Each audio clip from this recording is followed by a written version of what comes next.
Assalamualaikum warahmatullahi wabarakatuh. Sobat Teras Hukum Unisba, bagaimana kabarnya semuanya? Semoga semuanya diberikan sehat dan afiat. Alhamdulillah, pada kesempatan pertama ini kita perdana akan membahas tentang peran Fakultas Hukum Unisba di kancah nasional dan juga kancah dunia nih. Nah, bersama narasumber kita Pak Dr. Ade Mahmud. Gimana Pak? Sehat Pak? Halo. Alhamdulillah sehat. Alhamdulillah. Assalamualaikum warahmatullahi wabarakatuh. Waalaikumsalam warahmatullahi wabarakatuh. Baik, terima kasih Pak atas kehadirannya. Kita akan berbincang nih terkait dengan peran Fakultas Hukum di kancah nasional dan internasional. To the point saja teman-teman, apa sih sebenarnya peran Fakultas Hukum di kancah nasional dan internasional ini? Silahkan Pak Ade.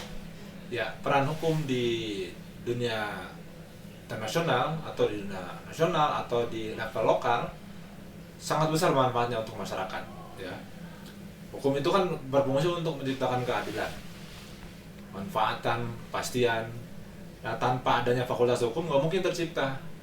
Kenapa demikian?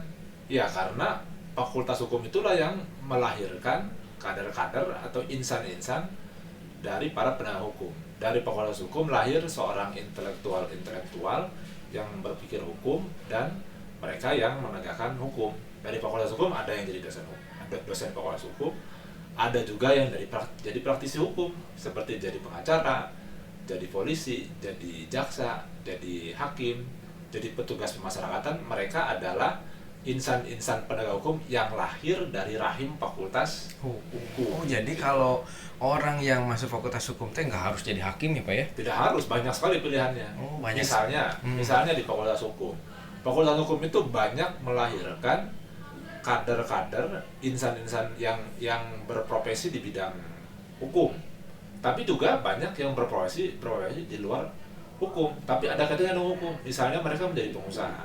Mereka menjadi pengusaha itu kan ada aspek-aspek bisnis yang harus di backup dengan pengetahuan hukum bisnis misalnya. Itu kan kalau dia tidak kuliah di fakultas hukum, dia bisa banyak mengalami kerugian atau dihadapkan pada potensi-potensi di mana dia bisa dirugikan oleh orang lain ketika dia tidak ngerti hukum kontraknya atau hukum bisnisnya. Jadi bahkan bisa jadi pengusaha juga ya Pak ya? Kalau ada misalnya Pak, kita kayak kasus-kasus aktual atau apa yang dibahas dan peran Fakultas Hukum di situ gimana Pak? Ya, banyak kasus-kasus aktual yang terjadi di masyarakat dan proses atau ending dari kasus itu ada peran Fakultas Hukum. Misalnya kasus pertanahan yang terjadi di masyarakat tertentu, di kawasan tertentu, yang dalam penyelesaiannya ternyata di situ ada peran Fakultas Hukum. Kita misalnya, Fakultas Hukum Unisba itu banyak membantu masyarakat yang tanahnya mengalami sengketa dengan perusahaan, dengan pemerintah ketika terjadi pembebasan lahan atau ketika lahannya digunakan untuk kepentingan komersial, untuk villa, untuk hotel. Itu proses penyelesaiannya kadang-kadang diselesaikan dengan bantuan para alumni lulusan dari Fakultas Hukum Unisba. Itu di bidang pertanahan. Bidang yang lain misalnya hukum waris. Ada banyak masyarakat yang bertanya tentang bagaimana pembagian waris ketika kondisinya A, B, C. Itu banyak yang datang ke Fakultas Hukum Unisba karena memang di Fakultas Hukum Unisba itu banyak ada beberapa dosen yang memang kepakarannya mereka bisa memetakan siapa yang boleh menjadi ahli waris, siapa yang tidak boleh, dan berapa bagiannya. Itu real langsung diselesaikan dengan ahli hukum waris yang ada di Fakultas Hukum Unisba. Oh gitu ya Pak ya, jadi bisa tanah, bisa ke hukum keluarga ya. Kalau misalnya kan Pak sekarang kayak era digital nih, kira-kira kalau hukum juga di era digital ini sangat penting nggak sih? Terus peran Fakultas Hukum di era digital ini gimana? Nah, di era sekarang itu kan banyak aktivitas masyarakat menggunakan teknologi. Nah, teknologi itu kan seperti ruang hampa, tapi sebetulnya di situ ada hukum. Misalnya ada Undang-Undang Perlindungan Data Pribadi, ada Undang-Undang Teknologi Informasi Elektronik. Itu kan undang-undang yang dilakukan oleh pemerintah, tetapi dalam pelaksanaannya membutuhkan skill hukum dari lulusan Fakultas Hukum.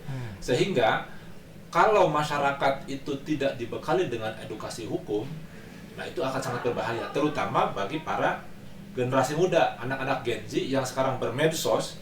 Itu hati-hati ketika mereka bermedsos karena banyak orang-orang yang menjadi korban dari undang-undang informasi teknologi elektronik. Maka itu pentingnya untuk belajar hukum, terutama belajar hukum di Fakultas Hukum Unisba yang memang diajarkan tentang hukum cyber misalnya, kemudian hukum yang berkaitan dengan media sosial.